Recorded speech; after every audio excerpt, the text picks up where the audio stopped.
There's a weather warning in place for heavy rain across Shropshire until 8 tonight. The skies above me in Turnhill are wall-to-wall cloud.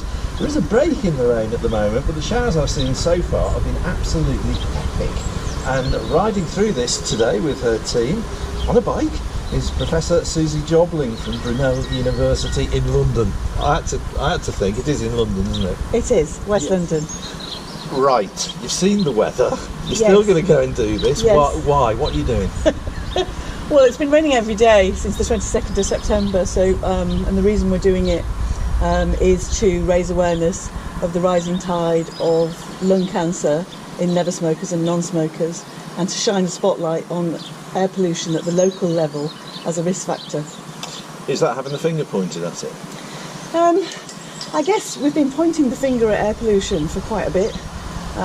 We exceed World Health Organisation safe limits in lots of cities and towns quite a bit of the time. Of course, the weather affects air pollution as well.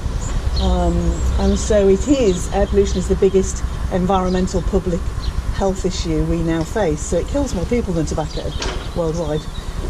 It's a long, long way from John O'Groats to Lando, as you're finding out. It is. Any tips? If you're going to ride a bike that distance?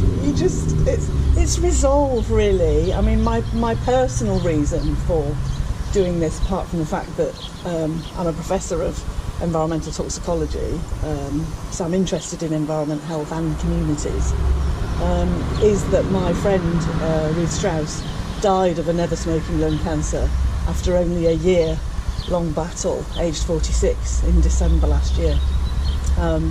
So my resolve is her. I have a picture of her, which we unwrap and put in the whatever B&B we're staying in. To drive you on. And every morning I look at it and I think it's your fault. Yeah, you're going to have to, looking at those skies, you're going to have to look at it twice today, at least.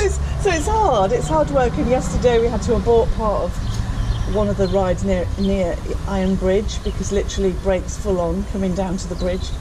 We weren't stopping. So we had to, you've got to keep safe. Now, I said that you were riding through with a team, and that team's a movable feast because you're getting local support wherever you go. That's right. So the idea is it's a community relay. So Ruth was all about community, and there are communities of care that surround lung cancer patients. Those include their families, their friends, but there's also themselves.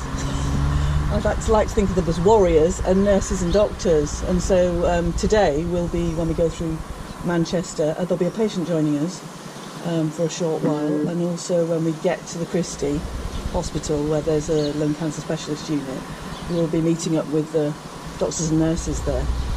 They're not riding. In London at the Royal Marsden, they rode with us on Santander bikes to Regent's Park and got very wet because it was raining down there as well. When will you finish?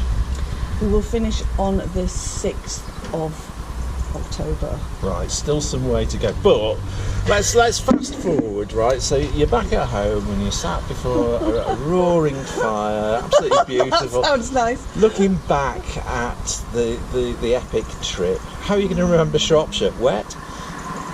Yeah, wet, I think. The pub grub's good. We had a nice pub grub, but we'd remember everywhere wet, I think.